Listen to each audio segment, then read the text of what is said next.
Ao comprar uma nova casa, você nunca sabe em que você está se metendo. Mas Simon Marks, de 37 anos, apenas não conseguiu resistir quando encontrou uma casa por um valor bem abaixo em Luton, Inglaterra. A papelada foi rapidamente assinada e a transferência já estava em andamento para que o homem nunca questionasse por que o seu dono estava com tanta pressa de se livrar. Hoje iremos ver a intrigante história do homem que ficava ouvindo ruídos estranhos embaixo da garagem. Veja o que ele encontrou lá dentro.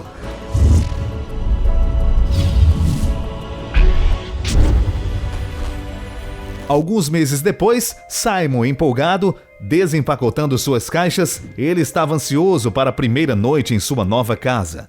Depois de um fim de semana cansativo, movendo seus pertences para dentro da nova casa, ele subiu na cama exausto enquanto calculava a distância de sua nova casa para o seu escritório. Ele ajustou seu alarme para as 8 horas da manhã. Mas enquanto estava deitado na escuridão, ele ouviu um barulho estranho. Tentando não respirar, ele ouviu atentamente e então ele ouviu novamente e era um barulho abafado vindo de fora.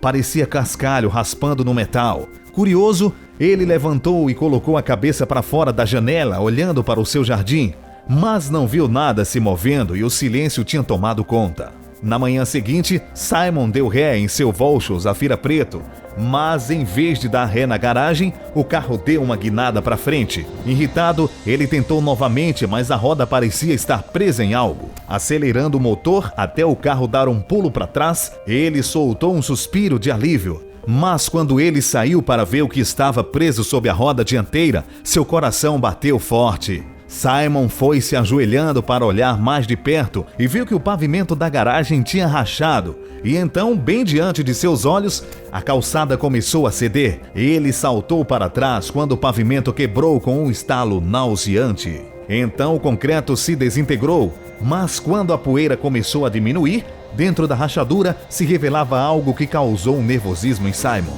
Ele sabia que sua casa tinha sido construída na década de 1970 pelo casal de idosos que morava lá antes dele, mas isso definitivamente não aparecia na planta da casa. Quando ele tinha certeza de que era seguro colocar o seu peso sobre o resto do pavimento e foi verificar, viu o brilho de algo na terra. Ele pegou uma espátula e começou a cavar. A sujeira cedeu facilmente e logo conseguia ver um pedaço de metal saindo do solo. Ele limpou o metal com as mãos até que ele fosse capaz de segurá-lo e então puxou com todas as suas forças. Mas o pedaço de metal enferrujado não se mexia. Não importava o quanto Simon puxasse. Ele decidiu tentar cavar em torno do metal para soltá-lo do solo.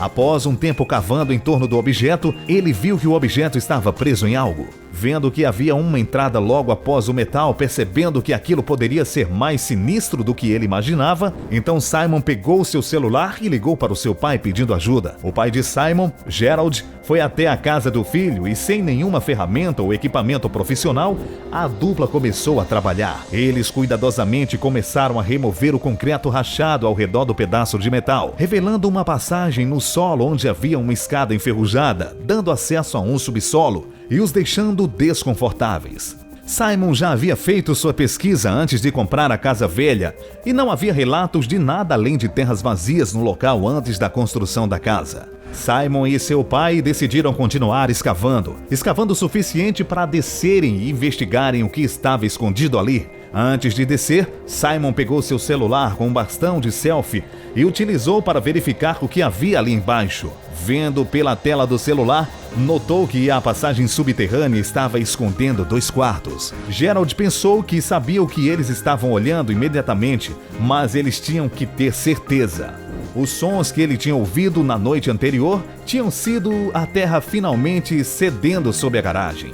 Caindo em um dos quartos, os dois pararam com as escavações e começaram a fazer algumas pesquisas por conta própria, e começou a ficar mais aparente sobre o que se tratava aquela passagem. Antes dos antigos proprietários da casa, esse lote de terreno estava vazio, e Gerald rapidamente apontou que a terra estava situada em um lugar estratégico na cidade.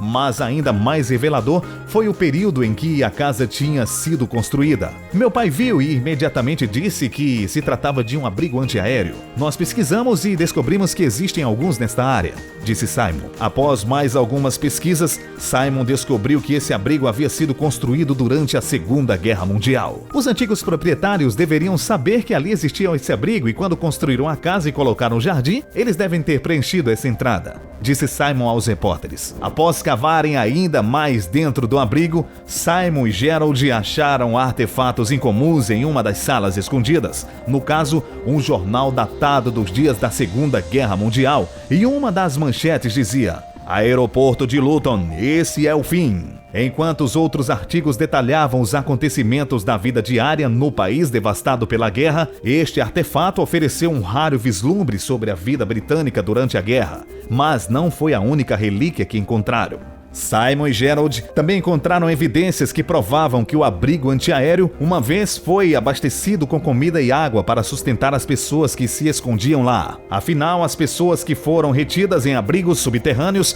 podem ficar presas lá por dias inteiros. Mas mesmo depois de Simon e Gerald, que finalmente desenterraram essa descoberta monumental, ainda achavam que seus trabalhos ainda não haviam terminado. Foi um caso de muita escavação, estamos a cerca de 1,5 metros no momento, então faltam apenas mais 1,5 metros até terminar, afirmou Simon. Então a dupla fez outra descoberta. Simon disse aos repórteres: uma das paredes foi bloqueada, tenho 90% de certeza que não descobriremos mais nenhum quarto. Mas não sabemos se eles podem ter bloqueado uma das paredes quando a casa foi construída para dar lugar às fundações. Ele ainda explicou aos repórteres: se for esse o caso, teremos que sair. Mas Simon não ligava para a notoriedade que ganhava com a descoberta. Tudo que eles dois planejavam era preservar o monumento e passar estas lembranças, esses conhecimentos para as demais gerações e que elas pudessem vislumbrar essa parte importante da história, não deixando que aquele período de tempo fosse enterrado e esquecido. O que acharam da história? Deixe o seu comentário e o seu like no final. Nos vemos no próximo vídeo do Universo Oculto.